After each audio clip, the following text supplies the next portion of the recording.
Good afternoon. It's David O. You're in the know with me. Hey, another Tuesday afternoon. Thank you for joining us.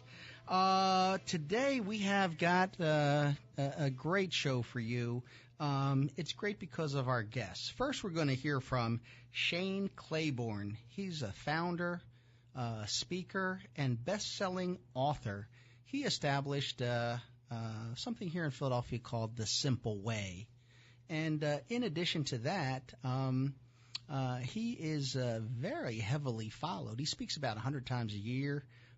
He actually went out as a young man, reached Mother Teresa, went to India, and he does some really dynamic, interesting things.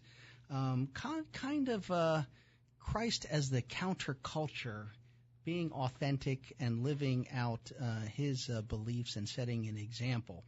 Then we're going to hear from what could I call, rock group, Ill-Fated Natives.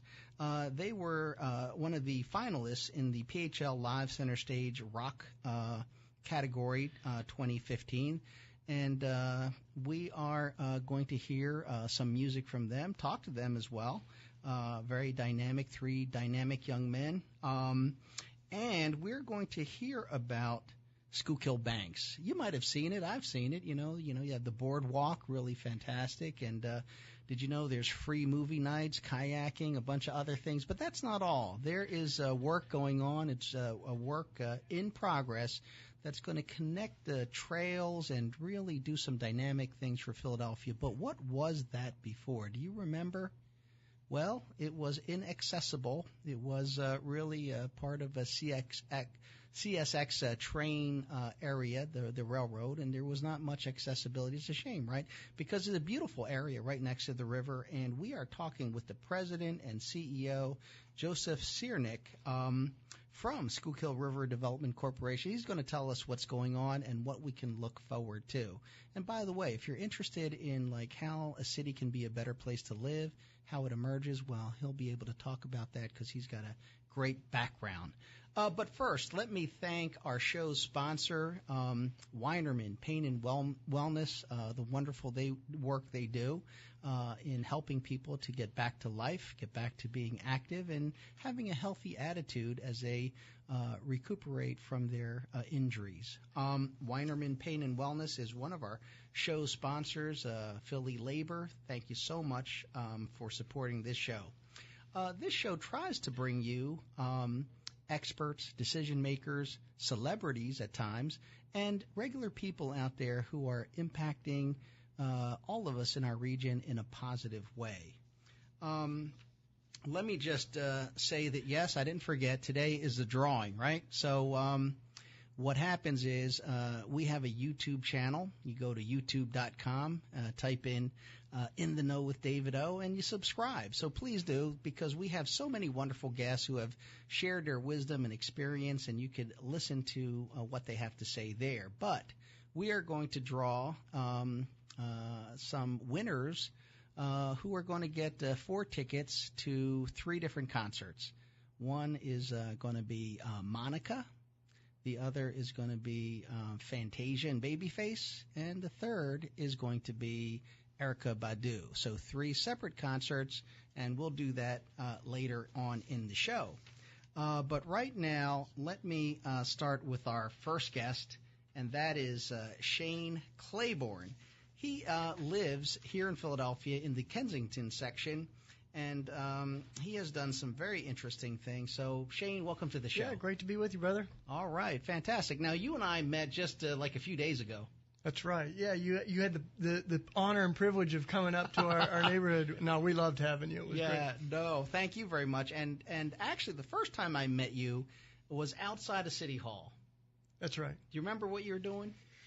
Yeah, I mean, it was right after we've had multiple deaths in our neighborhood from drug overdoses, and as school was letting out and kids are hitting the street, we just have unfortunately, there's a lot of things I love about my neighborhood, but the drugs are one of the things that we're really working to heal. And there were needles everywhere, so the kids know not to touch them. They tell an adult, so we started gathering them in a safe way and putting them in jars. And then we're like, geez, what do we do with all of these jars full of when heroin you say needles? a safe way, listen, I mean, he's putting these heroin needles in a jar, and they're full of, like, glue or something, right? Well, originally we just had them in these glass jars because we were like, we don't want anybody to get hurt. We don't want to just throw them in the trash where, you know, some of our sanitation workers could hit them. So we put them in these jars, and then there were hundreds and hundreds and hundreds.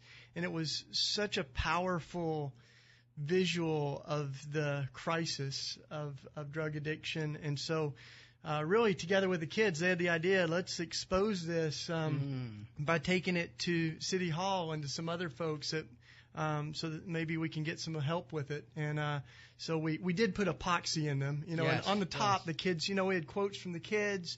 And it said, you know, ironically on the top, it said, we made this safe for you, now help make our streets safe for us. Right. And we took those and we delivered them. You know, you got a jar. I did. I got a jar. We took one to the mayor, the public health officials, you know, all over. And it got a lot of attention. And I'm glad it did because, you know, we want to say the kids in our zip code are just as valuable as the kids in any other zip code. And that drug addiction isn't just about a crime needing punishment. It's about a disease that needs healing and help. And we need, you know, we had a number of folks that are recovering from drug addiction that were there with us at City Hall as well. Well, that was my introduction to you and your organization, and I got someone on my staff, Matt Pershey, and he's a big fan of yours. I call him a stalker. I said, be careful. He stalks you because he's been out there, hear you, he goes, reads your books, he knows all about you. And he said, that's Shane Claiborne. And so I got my first introduction. He's easily impressed. Well, not so easily because he's not impressed with me. I don't know. But anyway, he was a great introduction, and I thought, wow, that's a very good way of getting the message out about the kids, about the problems of addiction, and the fact that we in government and we in society, we need to do more. Yeah. Well, and we don't want more jails. We want more, safe places for folks to recover, and but the kids, they're the heartbeat of what we do in North Philly. Right. So yeah. So you're not originally from Philadelphia. I can tell by your accent. Where are you from originally? I'm not ashamed of it. I've been here 20 years, but I still got my southern drawl, and I grew up in East Tennessee. Okay. And in the mountains. And, oh my goodness! All right. I still love Tennessee, but I fell in love with Philly, and I've been here 20 years. Feels like home. You came to Philadelphia to go to college, is that right? Yeah, I went to a great college, Eastern University, right outside of Philly. And I always like, how Karl Barth, he was a great thinker in the church. He said, we got to read the Bible in one hand, but we need to read the newspaper in the other. Because our faith shouldn't just be a ticket into heaven and a license to ignore the world around us, but our faith should actually compel us to care about injustice and things like that. So I studied sociology and I studied the Bible. And you ended up with some of your friends from college coming into Philadelphia to do work with the homeless. Yeah. It was in 1995. I think I was a sophomore back in the 1900s. I was a sophomore in college, and we literally read in the newspaper about these homeless moms and children that had no place to go. There were like 3,000 families on the waiting list for affordable housing, and really out of desperation, they looked at all of our abandoned buildings, and 20,000 abandoned houses, and they're like, this doesn't make any sense. And they found this abandoned church building, and they began living there. And this article said Church Resurrected, and it told the story, but then it ended by saying that the response of the archdiocese wasn't great, that they were given an eviction notice. Right. But they were brilliant. They hung a banner on the front of the church, and it said, how can we worship a homeless man on Sunday and ignore one on Monday? And they stayed there, and it was amazing. So it really sparked a student movement on our campus, but a bunch of other students and neighbors and other folks in Philly got involved, and that was a spark that kind of set things off for us. And then out of that, a lot of those families got housing, are still dear friends, and I actually got married in that old cathedral at 8th and York. Wow, okay. I didn't know that. And then we moved into the neighborhood, and that was about 20 years ago. So about 20 years ago, you as a college student, you come into Philadelphia to do stuff with homelessness, and 20 years later, there you are living in the community. You have purchased rehabilitated homes. You have provided a way for people who may have been drug addicted or otherwise to own a home. to live in a community. You provide food to those who are hungry. Is that what it means, the simple way? What does that mean? Well, the name, the simple way, actually, we were kind of inspired by Mother Teresa. She said, following Jesus or loving our neighbor is simple, but that doesn't mean it's easy. And so that kind of the simplicity of that's what we set out to do. And a lot of what we do was very much just getting to know neighbors, helping kids with homework. We knew folks that were hungry, so we started sharing food, started a little food bank. We did all this. And then I love how Dr. King said we're all called to be the Good Samaritan and lift our neighbor out of the ditch. But after you lift so many people out of the ditch, you start to say maybe we need to rethink the whole road to Jericho. We got to figure out what's landing people in the ditch to begin with. So that's where we become really involved around inequities in the school system and mass incarceration, gun violence, and all the other things. It's all part of loving our neighbor, though, for us. Now, there is a thing that's interesting about you. One is you pretty much from college getting involved in this work. It's kind of the life of poverty in a sense, maybe not absolute poverty, but it's not certainly a lucrative life. You're living in the hood, you're doing all these things. But one of the ways that you have been able to contribute is the fact that you wrote a book, Irresistible Revolution, and it is a bestseller. And last I heard, you could correct me if I'm wrong, that the book has produced at least $500,000 that you have given away to other good-meaning organizations. Is that correct? Yeah, well, when I wrote the book, we had no idea how many copies it would sell. I was like, I think my mom will buy a lot, but I'm not sure who else will. But yeah, it sold a lot of copies, but from the very beginning, it's interesting because we said this money, we want to share it. So we listed in the back about 100 different groups, and now it's up to like 250 or something. Just groups that are doing really holistic, beautiful work in the world. A lot of them are here in Philadelphia. So we set up basically a little foundation that we share the money from that book together with them, and we list a bunch of those in the back. And it only made sense to me, because these are people that have inspired our story. And yeah, the early Christian, Jesus said, sell everything you have and give it to the poor. The early Christians had a really radical ethic that they said, we have no right to keep more than we need while someone else has less than they need. So, I've never really thought of charity as a great virtue, but it's just kind of what's expected. If you find yourself in a place where you accumulate money, then you have more to give away in ways that hopefully give life and dignity to other people. So I don't think it's, a great virtue or something. It just kind of makes sense. I live off the same living stipend I've lived off of and forever, and yet we're able to share and support a lot of really great work. How were you impressed by Mother Teresa? Well, there's someone. She lived like everything she had in a box, and I know, when we were just our community was just starting. We were like 19 years old, and nothing's impossible when you're that young. So we wrote her a letter. We prayed. We're like, we hope we get a letter back from Mother Teresa, and it never came. But that didn't stop us. We just started calling nuns on the phone, and we're like, we want to work with Mother Teresa. We're trying to figure out how to do love and justice in the world. And so we called this nun, gave us a phone number. We called, and she picked up the phone. Mother Teresa did. Yeah, I was expecting like a polite, receptionist, Missionaries of Charity. How can we help you? I just hear, hello. I'm like, we're trying to get a hold of Mother Teresa or some of the sisters in Calcutta, India. I'm calling from the United States. She's like, this is Mother Teresa. I'm like, and I'm the Pope. But she was awesome. She said, come on out. We would love for you to come. And so we did. And one of the things I learned from being there's so many things I learned. But one of the things she said is, Calcuttas are everywhere if we'll only have eyes to see. So find your Calcutta. You don't have to go across the world to find folks that are suffering from injustice and inequity. And so we came back to Philly really inspired by what we experienced in India to do the same kind of work here. Yeah, and that's one of the things that kind of is why I wanted to talk to you on the show, because there's talk and there's walk.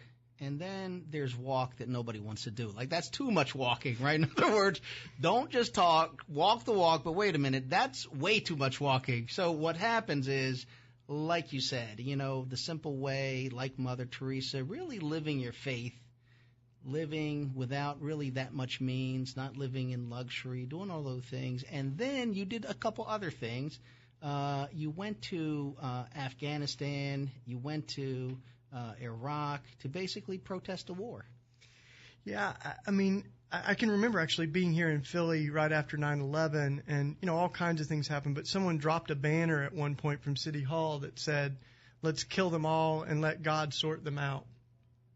So there were people, dealing with their anger and grief and trauma in different ways. But then I heard a different message that was from direct victims of 9/11. It was their family members, mothers, fathers, husbands, and wives of people who were killed in 9/11. And as they saw the war ensue, their message became, "Our grief is not a cry for war. Please don't kill in the name of our loved ones." And they had been to Iraq and Afghanistan, so I got a call saying, would you go? And I went, and it made a lot of sense to me that we can grieve and be outraged by what happened at 9/11 without becoming the evil we abhor and, taking more lives. And so I went to Iraq. I've been there a couple times and been to Afghanistan once, but I went with veterans, with pastors, medical professionals, nurses and doctors, and we were there through the bombing of Baghdad. We lived in Baghdad and volunteered in the hospitals, spent time with Iraqi families, went to prayer services, and also documented what we were seeing and experiencing. And I saw some of the most horrific things I've ever seen in my life, but I also had my eyes open to hope and courage and resilience. I remember talking to this one bishop. There was hundreds and hundreds of Christians, all different denominations, that had gathered to pray for peace and an end to the bombing. And they sang Amazing Grace in Arabic. And I was so moved. I had tears rolling down my face. And I came up to the bishop and I said, "I had no idea there were so many Christians in Iraq." And this bishop said to me, "Yeah, this is where it started." And he said, "You didn't invent Christianity in North America. You guys just domesticated it." And he said, "You go back and you tell the church in North America that we in Iraq are praying for them. We're praying for them to be a voice for peace and to stand against this violence." So they inspired me. Yeah, and that's interesting because, for example, we were talking and I said, well, what about ISIS? I mean, can you protest ISIS as well? Will they put their guns down? And how does that work out in your perspectives on being authentic? Well, first of all, I think it's so important that it's taken a long time to create the hostilities and anger that we have. There's a whole historic backdrop of crusades and all the terrible things I think Christians have done and we've done to each one another. And one Iraqi man said to me, he said, when it comes to weapons, you've got more than anybody in the world. And we have some weapons because you sold them to us and you have the receipts. And he said, Saddam Hussein didn't come out of nowhere. And he said, we've got two enemies, your government and ours. And this is back when Saddam Hussein was still in power. But since then, I think we've just seen that Dr. King was right. When you add fire to fire, you just get more fire. Violence doesn't drive out violence. And a lot of what I've seen from Iraq veterans and Afghanistan veterans that have come back, they've said, I went there convinced I was getting rid of evil, but I felt like we were creating it. We were fueling the hostilities. And one of my friends, who's a deeply committed Christian now, he said, I felt like I was holding a cross in one hand and a machine gun in the other. And I have Jesus saying, love your enemy, and my government saying, kill them. And I couldn't reconcile those. And he came back, and he's actually written a book about his experience there called For God and Country, in that order. Yeah, it's interesting to me because, as I said, talking the talk, walking the walk, but not walking that far. In other words, being a good Christian, having your faith and your beliefs, but not going that extreme, but you go that extreme. You're kind of like, kind of saying to people, take your faith all the way as the example of Christ. Because I would say, listen, a lot of people, myself included, would say, okay, that's very nice, but in this circumstance, it don't work. So let's take the Bible and Jesus, put it in that nice shelf, lock it up, take out our weapons, deal with this, and when we're done, we'll open that shelf, take them back out. But you're basically saying, you got to live your faith here at home and as a nation and some other things. And whether people agree with you or don't, I think, people got to respect that you are walking the walk and certainly causing people to think about it. I had a little incident myself that we shared. Yeah. I was stabbed and somebody said to me, well, if you had a gun, that probably wouldn't have happened. And I said, listen, first of all, I used to carry a gun, and I support the Second Amendment. Let me be clear. I support the Second Amendment. I just choose not to have a gun. I choose not to carry a gun. I would certainly not want to shoot anybody. And if somebody stabbed me, as they did, first of all, I didn't have a gun. If I did, I wouldn't have shot him anyway. But my friends of old, they don't like to hear that. They're like, you're not the same guy you used to be. And I say, yeah, I really am not. I've changed. I've changed, and I have thought more and more and kind of, over the time that, I was 24 till now, I have kind of reflected and my perspectives have changed. The young man who stabbed me is 24. I need the public to be safe. On the other hand, I would love for him to have the time to reflect on his life, to mature, to change his perspectives, and to live a worthwhile, fulfilling, and happy life, if that is at all possible. But I shouldn't just wish it. I should try to do something about it. No, it's great, man. No, but basically what I'm saying is, I haven't gone as far as you have, but I think that what happens is we encourage each other. We give each other courage, and all the stories I just told are all in the context of people who were pushing me further, I went to, like Mother Teresa, right? You can't get much more of a push than that. But I live in community. I went to India with other people, went to Iraq and Afghanistan with other people, and I've come to really believe that, courage is contagious. So is fear. We see fear is contagious. But courage is contagious too. We see Kaepernick. We see Rosa Parks. We see different folks that are doing courageous things right now. Right. And I think they can stir us to be courageous. And when you're a teenager, you're always told peer pressure is a bad thing, and I think it can be, but I think peer pressure can be a great thing if we hang around people that look like the person we want to become. If we want to be more courageous, we hang out with courageous people and they rub off on us. And I think that's all I've done, And I look at Jesus too, and I can't imagine being any more courageous than what he did and embodied to us. And that's why I'm puzzled all the time when I meet Christians that are like, oh my gosh, my life was such a mess, and then I met Jesus. I'm like, man, my life was pretty together, and I met Jesus. He messed me up. I'm looking at the Beatitudes, where Jesus says, blessed are the poor, blessed are the meek, blessed are the merciful, blessed are the peacemakers. And they are the antithesis of the things that we've come to admire and celebrate in America. So, it's a very different model, I think, to run after.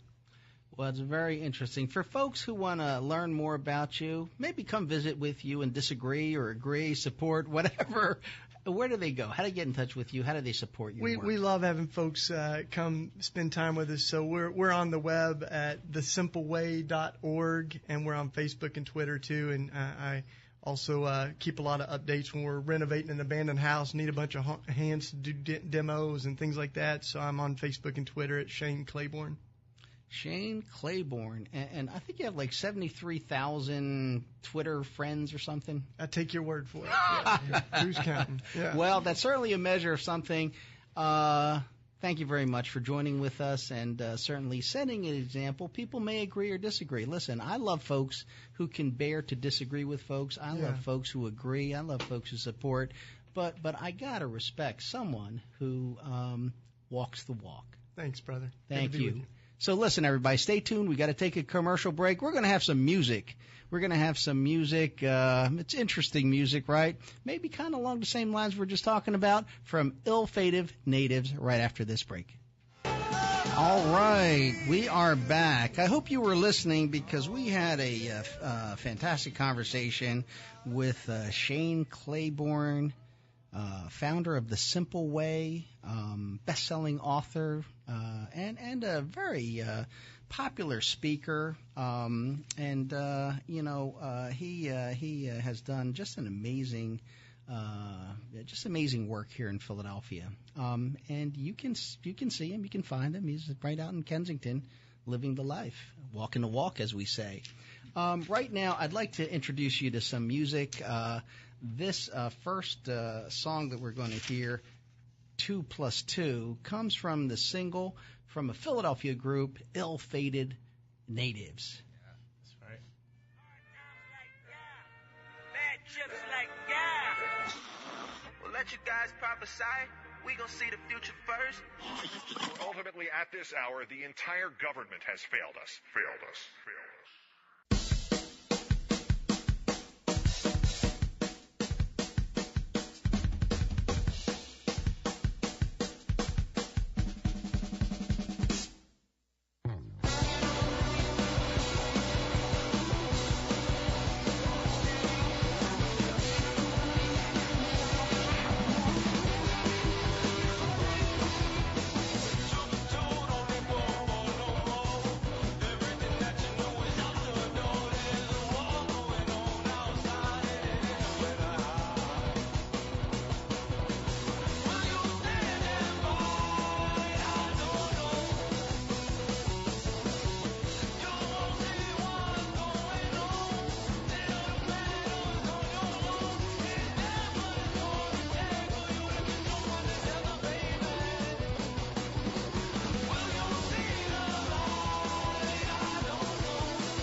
All right, that is some hard electric guitar.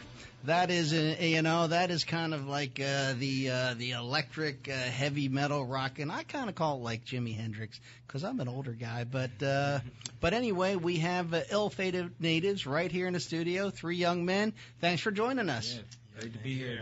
All right, why don't you introduce yourselves? Yeah, sure. My name is Betts Charmelus. I play the bass. Yeah, I'm Joey Sticks. I play the drums. My name is Anthony Thompson, and I'm the guitarist and vocalist for the band. Okay, first, where'd you get the name Ill-Fated Natives? That's a good question. That was a series of names that we kind of threw at the wall, and it kind of stuck. It made sense. Ill-Fated Natives, it's very self-aware. It's almost speaking to how, as musicians, we make music with our instruments, and a lot of people don't do that today.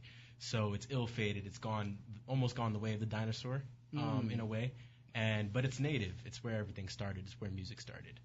Is there a message or a theme to your music? Is it just good fun? What's your group about?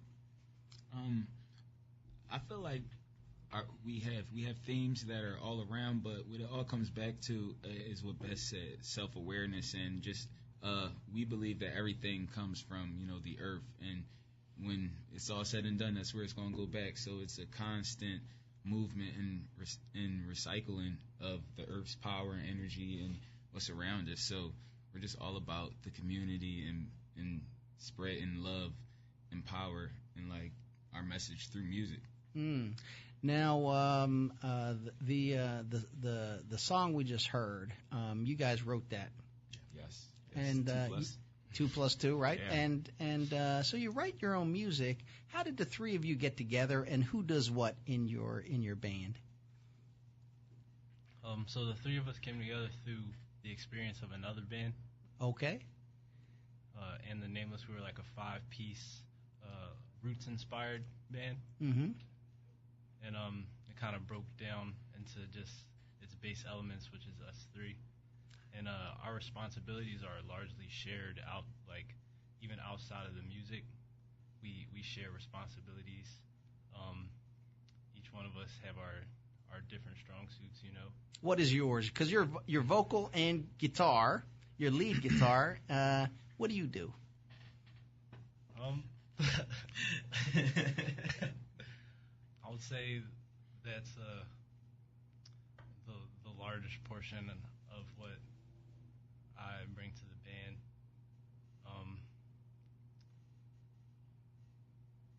Writing, we all write and arrange. Right. Performance. Performance, yes. And Yeah. Again, shared responsibility. Yeah, and how about on electric guitar? Does that just come to you magically, or do you like kind of pre-think that? It's like walking for this guy. Tell them how you started. So, electric guitar. I am the electric guitarist of the Guitar Hero generation. Is that how you started? Yes. All right. I started, the second Guitar Hero came out, and a bunch of friends were telling me this is a great game. And I buy out of fascination, and I couldn't shake the feeling somehow that because I could play these 5 buttons pretty well, that I could actually, I was really into these buttons, and I felt like I can do this on the actual instrument. When did you get your first guitar? How old were you? 16 years of age. It was the summer, don't got the year, June 26. Okay. 10 years ago. Right.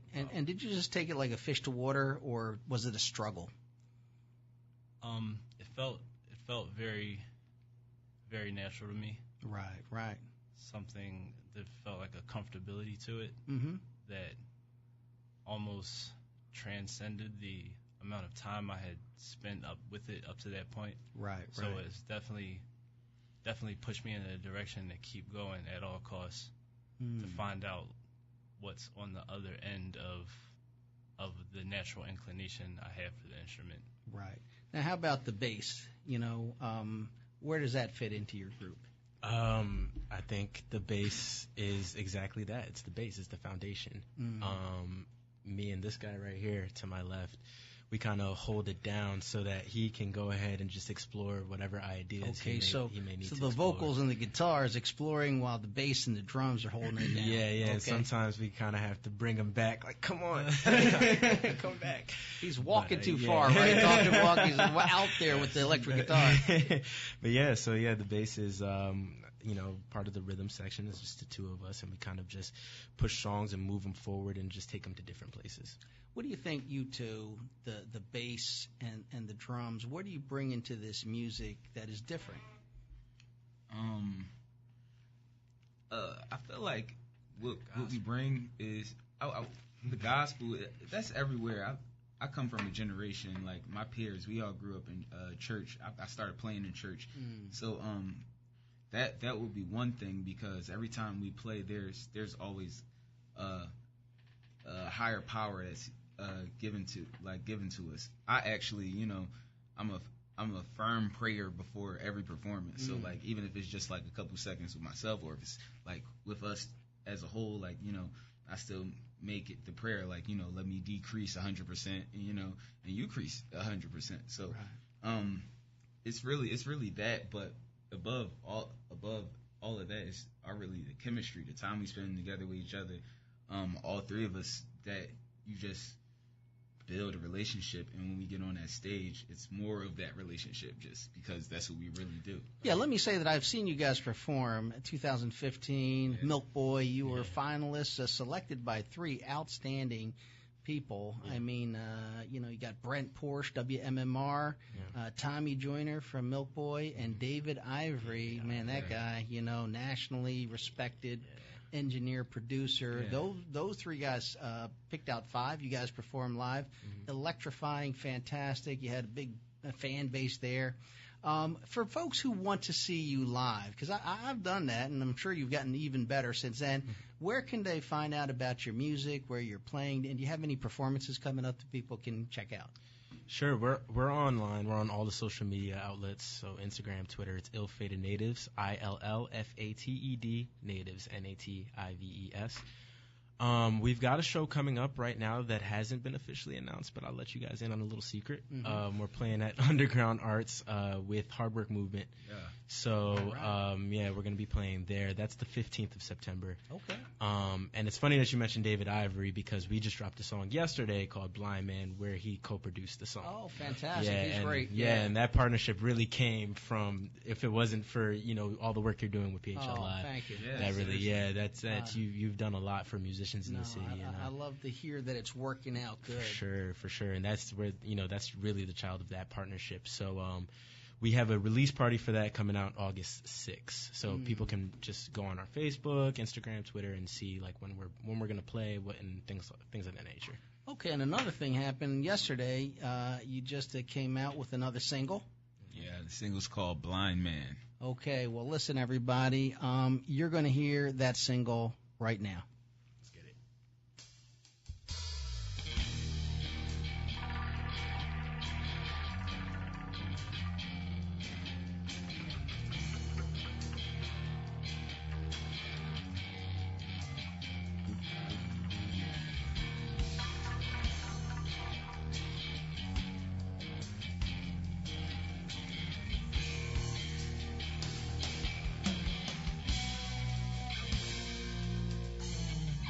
Just 'cause you see the sky is falling,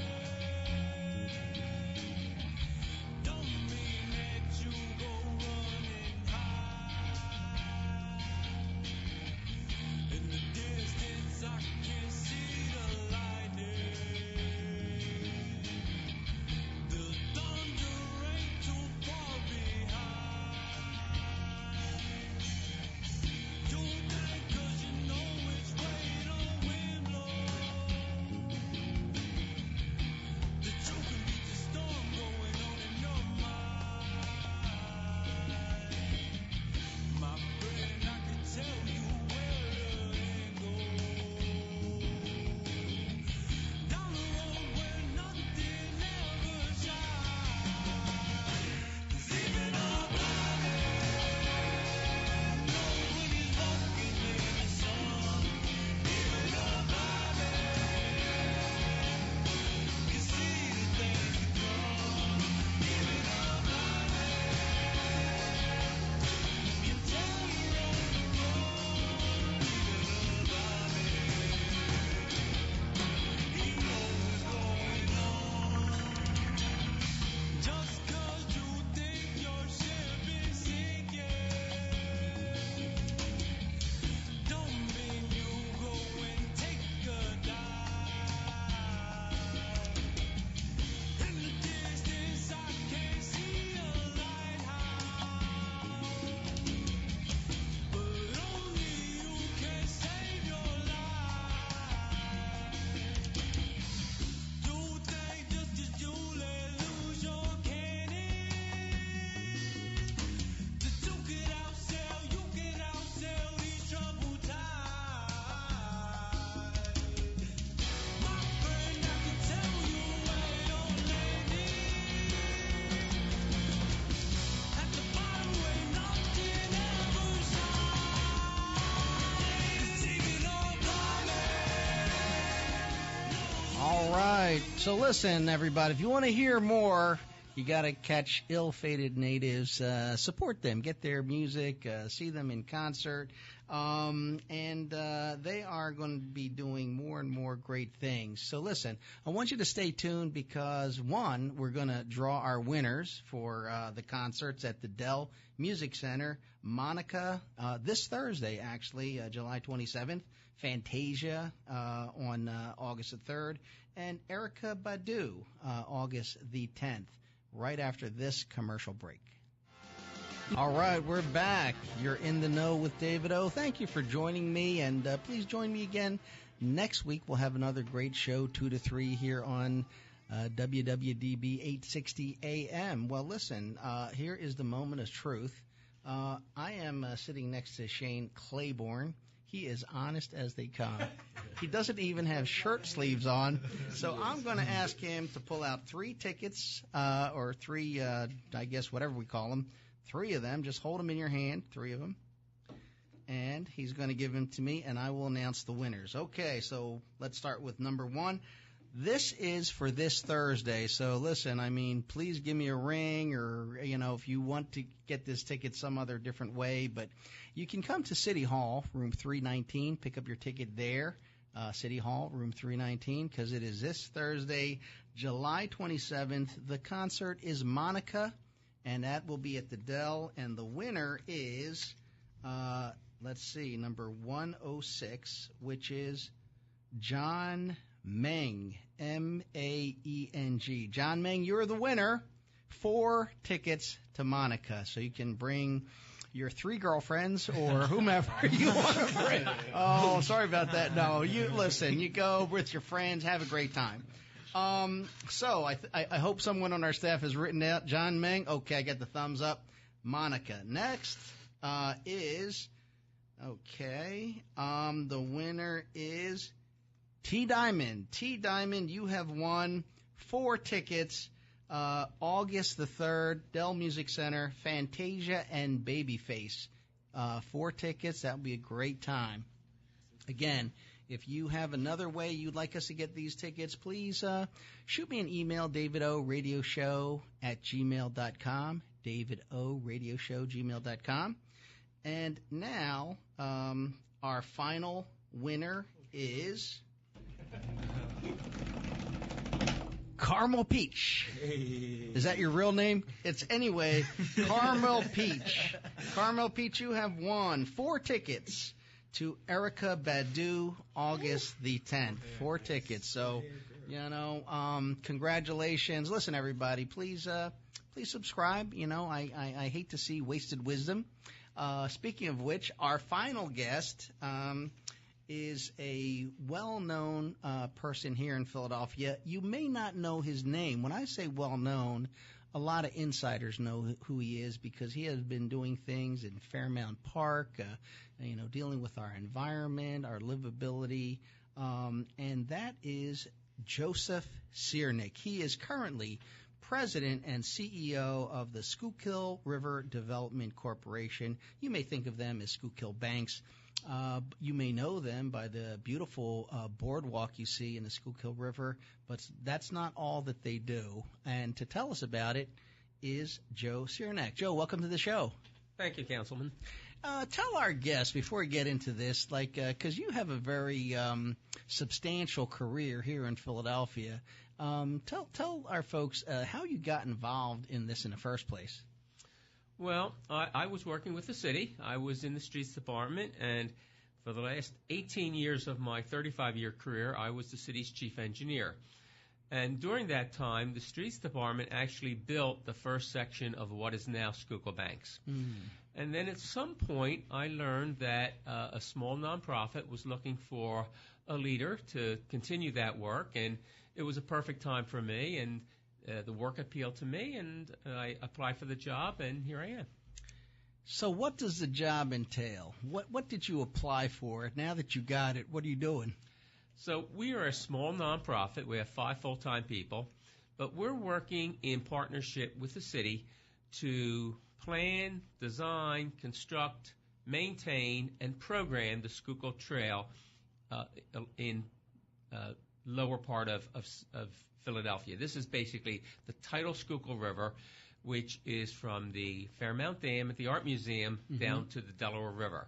Right. Now, that's a stretch of 8 miles, and we are going to build a trail eventually, that whole 8 miles. It'll take a while. We've got about 3.5 miles built, and we have about another mile under construction right now. And everything we do, and I want to make this really clear, is in partnership with the city. And I would say in that partnership, SRDC, my organization, is the junior partner. We could do virtually nothing with the city without the city. And we're just thrilled with the city administration, and, of course, city council has been so supportive of our work over the last 13 years that I've been there. Well, it's certainly, very notable and a lot of praise. And I look at these beautiful pictures of Philadelphia from that vantage point along the river. And, of course, we got that boardwalk right in there. And so I wasn't really sure why we had that boardwalk, other than it was cool to walk through the river. But you told me today that it's really part of a trail. So tell our listeners kind of how did that boardwalk come about? So let's start with the whole trail. So this land where the trail is at one time was all industrial. And in fact, you had no public access to the riverfront. Even if you lived in the neighborhoods, you could not see the river. All that industry left town, and this land became very vacant and fallow. At some point, the city sort of got religion, if you will, and figured out this was a really nice river, and they looked at other cities around the United States, and especially cities in Europe that have such done such a wonderful job with their waterfronts. Yes. And they decided to start to build a trail in the Greenway. And this started in the year 2000. Started up near the Art Museum, sort of built the Center City section of the trail, which was kind of the low-hanging fruit, if you will. And then when we got down to Locust Street, the railroad, which runs along the trail, gets closer and closer to the riverbank, such that there was no room to put a trail on land. And we were stymied for a while, not knowing what to do. But then somebody got an idea, well, why don't we just build a structure out in the river, parallel to the river's bank, to carry the trail? And when we broached that idea, we were told, don't bother, don't go there, you could never afford it, and you would never get permitting for it. And of course, neither of those things is correct, because Yes. the trail and the boardwalk opened in 2014. And it provides, I think, a very different experience. You're really out in the river. It's expensive construction. We didn't do it because we wanted to be pizzazzy. We did it because we had to. And as soon as we can get back on land, we're going to be back on land, because that's, I think, where trail ought to be. Yeah, so even though it may not have been really kind of like intended as a separate entity, it has its own identity and has really been kind of like a iconic thing now for the city, and really speaks to a lot of young people in particular. Come to Philadelphia, enjoy Philadelphia. This is the kind of city we are. And so it's really generated a lot of interest, a lot of tourism, a lot of investment, I think, and people who want to live and recreate in and around that area. That's right. And I'll tell you, when I first started here, I figured we were building or intending to build a recreational trail. But the more you get into it, you realize that this is, yes, it's recreational because people are running there and biking there, but it's also environmental. It's helping to clean the water because it's a filter before the water runs into the river. It's also a transportation thing. We get a lot of commuter use down the boardwalk, which is something we did not expect. It's also really healthy living, which is really different than recreation. This is where people go out and exercise and sort of do their health kind of thing. But the biggest thing and the most important thing it's an economic development engine, because if you look along this part of the riverfront, there's a large number of buildings that are being built or redeveloped. There's lots of cranes there. And I think this is really the city's rationale for spending this kind of money to build this recreational trail, Yes. which is really much more than that. Oh, absolutely. Because it's bringing in people. People are moving back into the city like empty nesters because of all the city has to offer, and the trail becomes part of that. It's Yes. really improving the quality of life for people in Philadelphia. Yeah, and there's also a lot of cool things to do there because of, this was inaccessible, cleaned it up, remediated, did all that, and now it has things like free movie nights. That's right. And I'll tell you, we were originally focused on building the trail, but this takes forever because it's complicated. So our board said we want people to enjoy this trail right now. So what can you do? So we started a program of kayak tours where you can rent kayaks as part of a group. Yep. You can take a ride on a riverboat. Wow. And the most popular thing we have is movie nights. And it's popular because it's totally free. We have a movie night every Thursday in season, which is the summer. We rotate between Center City near Walnut Street and in Gray's Ferry down near Wharton Street with a free movie. For folks, because you can't see this if you're listening to the radio, but by the way, he's got 3 beautiful pamphlets that talk about these events. But for folks who want to see that schedule, where can they access that? Probably the best thing to do is go to our website, which is schuylkillbanks.org.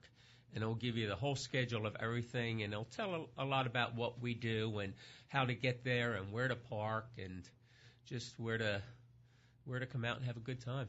Okay, fantastic. And moving forward, eventually the rest of that trail is going to be finished. It's going to connect, and people will be able to have a contiguous trail to where? I mean, it's pretty long, isn't it? Right now, if you're on a bike in Center City, you can go just about to Valley Forge, almost 99.9% on trail. There's 2 little places where you have to get off. We are working to take it the other way towards the Delaware River.